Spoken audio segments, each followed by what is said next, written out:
saya Nadia Rizky Ramadhani dengan NIM 19 dari kelas STR Reguler 1 Teknologi Laboratorium Medis tingkat 2.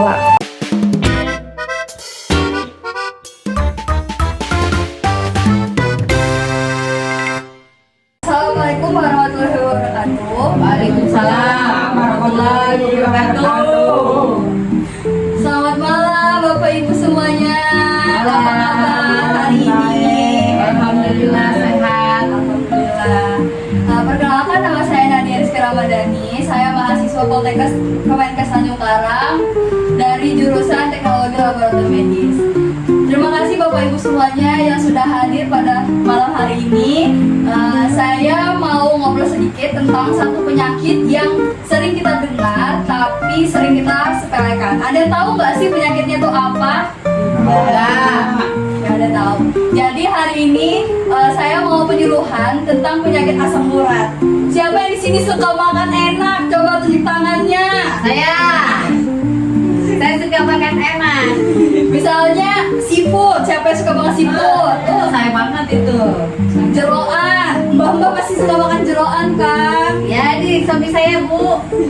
Suka banget. Nah, hati-hati ya buat Bapak Ibu semuanya yang suka makan enak, karena asam urat ini bukan cuma penyakit orang tua aja, bisa kena penyakit untuk anak muda juga, untuk ibu juga gitu. Jadi yang pertama langsung aja saya mulai. Ada yang tahu nggak sih penyakit asam urat itu apa? Gak ada yang tahu. Nah, saya sudah jelasin singkat. Penyakit asam urat itu adalah zat sisa dari metabolisme urin. Jadi zat ini tuh harusnya larut dan dikeluarin lewat ginjal. Tapi kalau zat ini kadarnya tinggi di dalam tubuh kita, jadi dia tuh ngebentuk kristal tajam yang bakal numpuk di persendian.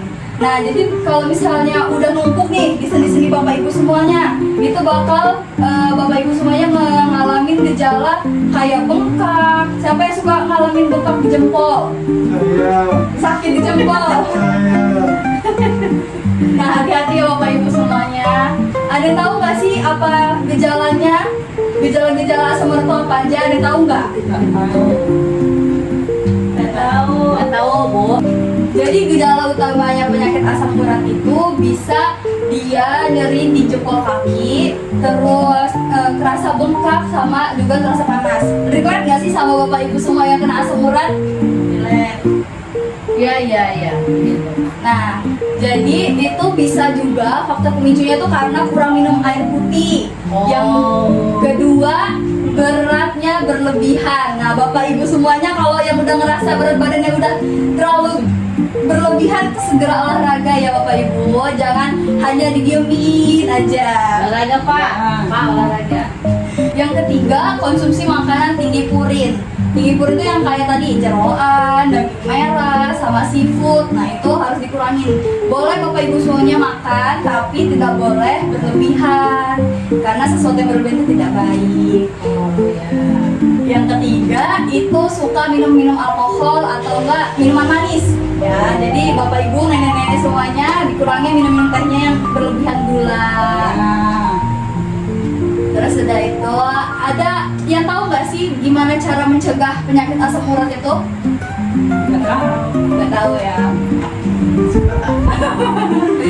Nah, jadi cara mencegah penyakit asam urat itu banyak. Bisa kita berolahraga dengan rutin, makan makanan yang sehat, terus juga ubah gaya hidup Bapak Ibu semuanya menjadi sehat, kayak sering olahraga, makan buah dan sayur, minum air putih yang banyak, dan lain-lain banyak. Kalau misalnya Bapak Ibu semua sudah mengalami gejala-gejala asam urat, segerakan periksa ke dokter. Jangan obatin sendiri ya Pak, karena bisa bahaya nantinya. Sekian dari penyampaian materi saya. Apakah Bapak Ibu semua yang ada yang bertanyakan? Ya Ibu, silakan. Emang kalau udah kena asam urat itu harus konsumsi obat terus-terusan? Nah ya, pertanyaan yang bagus Ibu. Terima kasih ya Ibu ya. Dari Ibu siapa tadi? Ibu Yanti. Oh ya, Ibu Yanti. Baik ya Bu, saya jawab. Jadi kalau misalnya udah kena asam urat, itu kita nggak selalu harus minum obat terus-terusan. Itu tergantung dari tingkat keparahan asam uratnya. Kalau misalnya asam uratnya udah parah, udah nggak bisa dikendalikan lagi, itu harus minum obat. Tapi kalau misalnya masih dikendalikan, bisa dikasih merubah gaya hidupnya jadi lebih sehat, itu bisa mengendalikan kadar asam uratnya. Ya, makasih. Jadi Bapak Ibu semua, asam urat itu bukan penyakit yang bisa kita sepelekan lagi ya. Dengan mengenali gejalanya, cara pencegahannya, Ibu Bapak semua bisa menghindari penyakit asam urat supaya tidak terjadi penyakit asam urat. Ya, sekian dari saya. Assalamualaikum warahmatullahi wabarakatuh. Waalaikumsalam.